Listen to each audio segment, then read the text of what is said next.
Welcome to the very first episode of Uncle Jerk's Complicated and Convoluted Comic Book Character Corner. Talk about a mouthful. Well, we're also going to be talking about a brainful here. Ghost Rider is basically as high as I could set the bar for myself coming out of the gate. We are going to start in the 50s and we're going to work our way all the way up to modern day. We're going to start talking about the original Western 1950s version of the Ghost Rider.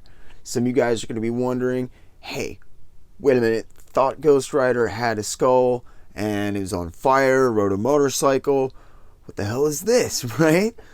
Well, if that's what you want to know about, we're talking about Johnny Blaze and Danny Ketch, Spirits of Vengeance, that kind of stuff. This ties into that, in my opinion. But if that's all you want to know about, I'm trying to make stuff as self-contained as I possibly can. So for the rest of you guys, 1949, in Tim Holt issue number 6, a backup story appeared starring a character called the Calico Kid.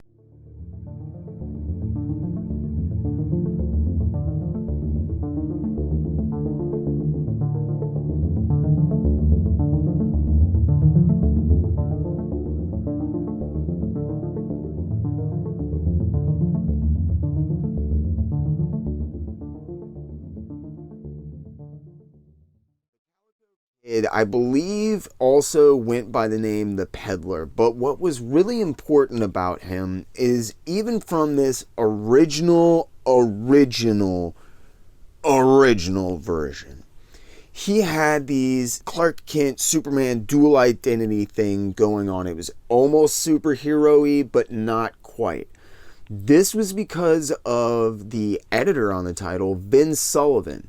And Vin Sullivan might be a name that is familiar to some of you guys who really enjoy your Golden Age comics, because he was the first editor on Superman, and he also did some really early art for Detective Comics. Vin Sullivan was all about interjecting superhero elements and reinvigorating characters, which will become important as we move along with the character, because he did keep them alive, he did keep them interesting. The Calico Kid was just this laid-back dude, and he was pretty chill until anything crime related happened, and then he would just snap the fuck out.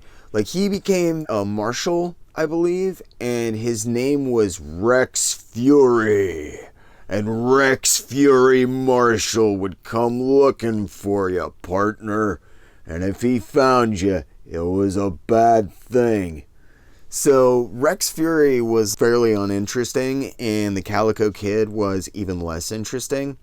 They popped up, like I said, in Tim Holt number 6 as a backup story, and by issue 10, Vin Sullivan had already come up with another idea of how to reinvigorate this character and make him interesting. He called Dick Ayers and Ray Crank over to his house, and Dick was doing the art and Ray was the writer on this series. He called him over to the house and he said, "You guys got to check this stuff out, man."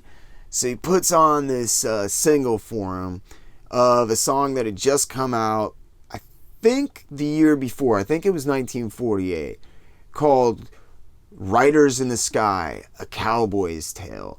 Now, you probably know this better as Ghost Riders in the Sky, but at the time it was usually known as Riders in the Sky or A Cowboy Tale or A Cowboy's Tale, depending on who was covering it. It had been a really big hit, and he liked the imagery to the song a lot.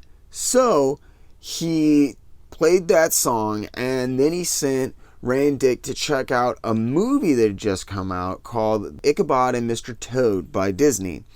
And for anybody who doesn't know, that is the movie that Disney did, which has their adaptation of The Headless Horseman.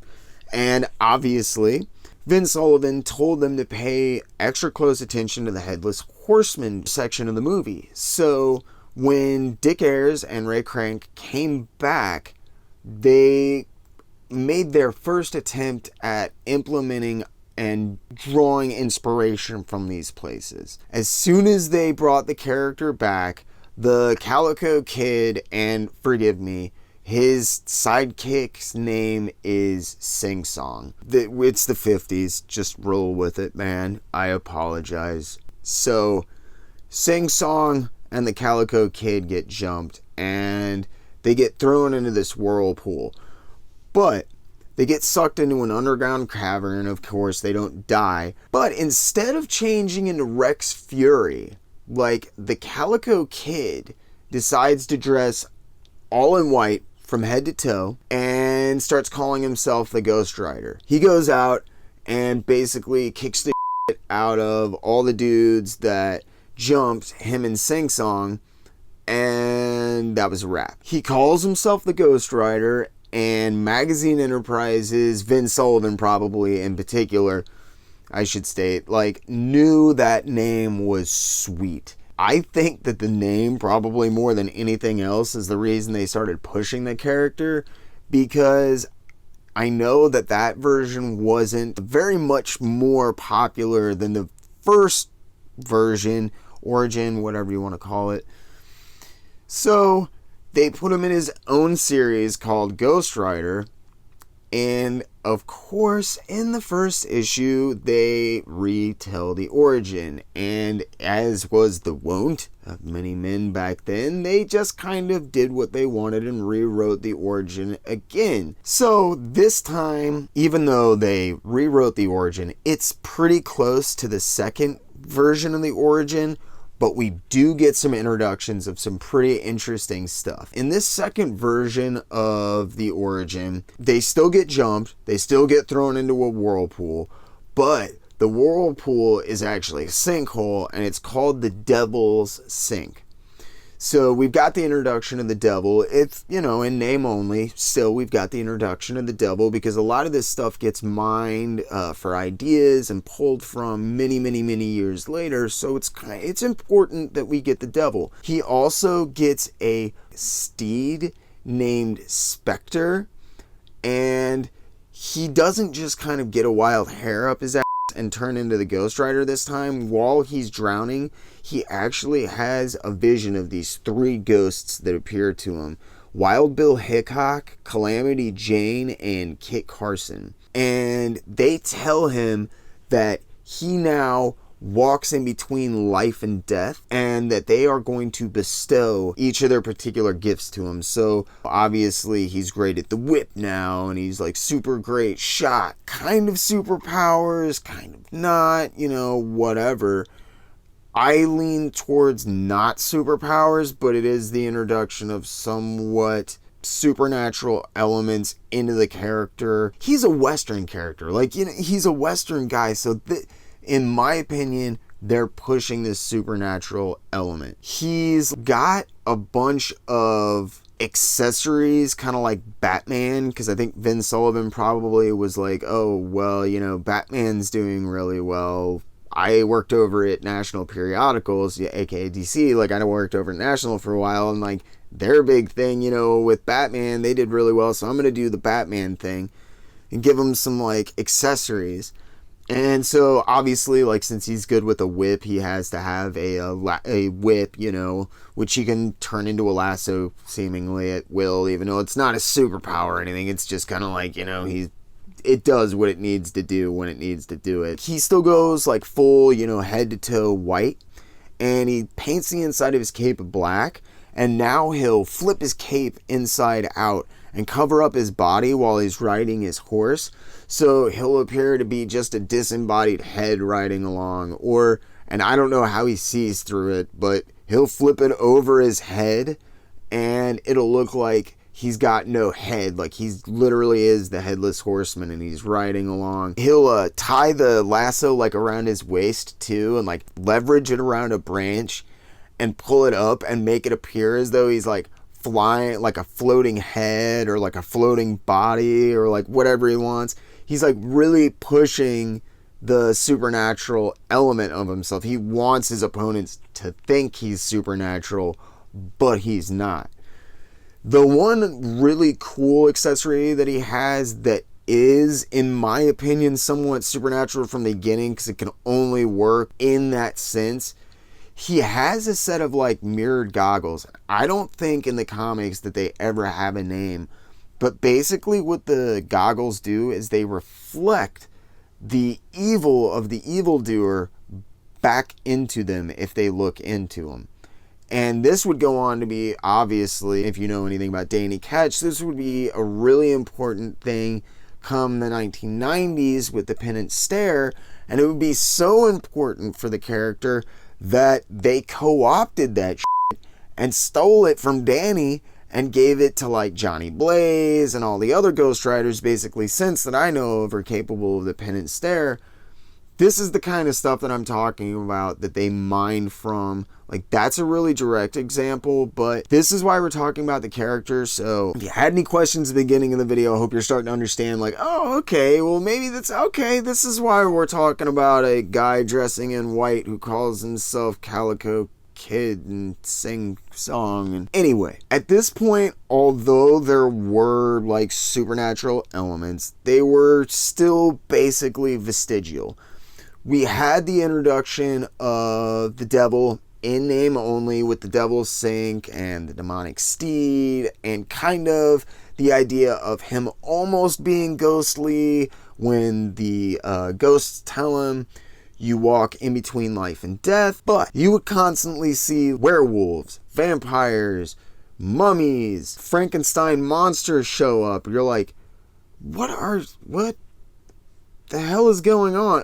And then you would get to the end of the issue, or the story, and he would Scooby-Doo their ass. He would pull their mask off, and you're like, wait a minute, it's just a dude in a latex mask? Why?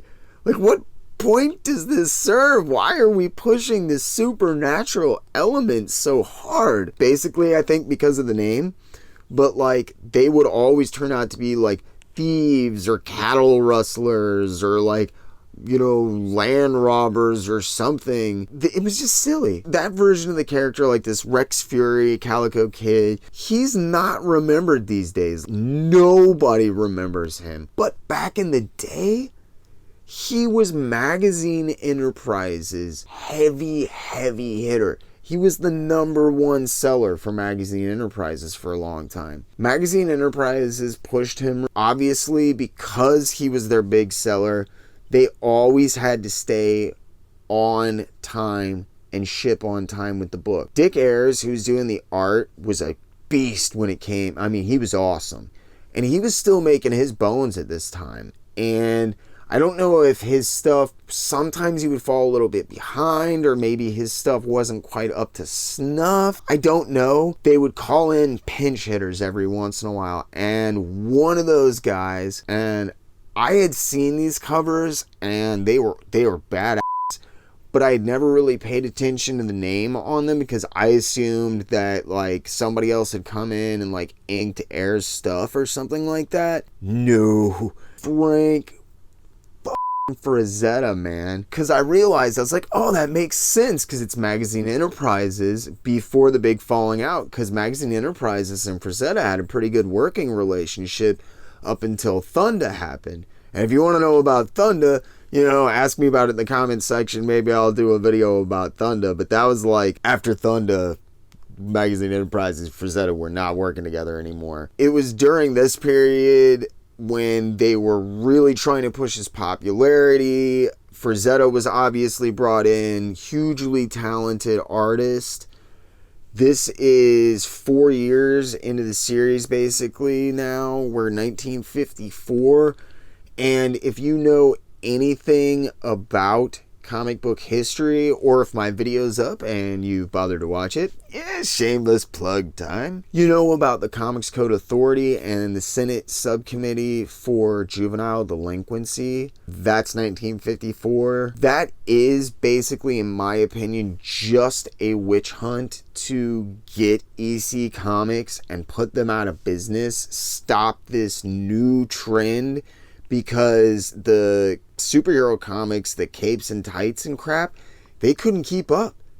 Their sales were dead, man. They were getting slaughtered by EC. My opinion, The Comics Code Authority had absolutely nothing to do with making comics better, making them more wholesome, anything like that. It was to try to push the superhero agenda back to the forefront. They went after EC, and EC mostly published horror stuff. So a lot of their stuff was obviously supernatural, horror, fantasy, sci-fi, that kind of thing. So a lot of words were out and out banned. You had Ghost Rider, and Ghost Rider has all of these vestigial or not supernatural elements that are getting pushed, all these monsters that he fights, even though they turn out not to be monsters. You cannot get newsstand distribution for those books anymore after 1954. Magazine Enterprises is like scrambling to try to think of a way to work around this. So they start putting him into backup stories, and they try to go about it that way. But the problem is, you can't have Ghost Rider in the byline because, oh, well, there's Ghost, and bam, we're kicking this back because it's on the cover and it's Ghost. You can't show Ghost Rider on the cover and not have him in the byline, because then people are confused, like, why am I buying this book? Ghost Rider's, and I thought that was Ghost Rider. Is this his name now? And I'm super confused, and the guy ordering from the newsstand doesn't know anymore. And so in 1955, in Red Mask number 50, I believe, and forgive me, there's so many 50s here. Red Mask number 50 in 1955 after the Senate subcommittee hearings in 1954. So, like, I believe Red Mask number 50 backup story was the final appearance of the Magazine Enterprises Ghost Rider. They did manage to keep the doors open for a little while after that, but by 1958, then Sullivan and Magazine Enterprises were kind of forced to go the way of the dinosaur. Sad, yes, but on the upside, this is what allowed Marvel to later retain the rights and also hired Dick Ayers, who would go on to work on the series reboot in 1967 for Marvel. If you want to read this original version of Ghost Rider, I know that there are bootlegs of this series out, and I think the bootlegs might actually have unaltered dialogue because they're taken from scans of the original comic. I will do some poking around. I'll try to stick a link below in the description if you're interested in picking up reprints of this version of the Ghost Rider. And I know you're probably sitting there saying, like, okay, glad we got this. Glad I know about this character or whatever. But I'm glad we got this shit out of the way so we can go and talk about Johnny Blaze and Danny Ketch and the Spirits of Vengeance and the Marvel characters and yada yada yada, and slow your roll because we're not there yet. Dick Ayers is the guy who worked on this series, and he would reboot it in 1967 for Marvel, but again as a Western character. You may or may not know about that character, and you may or may not know him by his other names, the Phantom Rider and the Knight Rider. Yeah, they found out about the Ku Klux Klan thing a little bit late on the Knight Rider, but we will talk about all of that when we get there. This is 1955, and we're going to sign off here, and we'll pick back up in 1967 amidst the Marvel age of comics and their reimagining of this character, and we will show you just how little of this character was originally reimagined. Thanks so much for tuning in, guys. Like I said, if there's a Ghost Rider that you want to know about specifically, please put it in the comment section below, and I'll try to hit on it in an episode going forward. And remember, guys, as always, keep reading comics.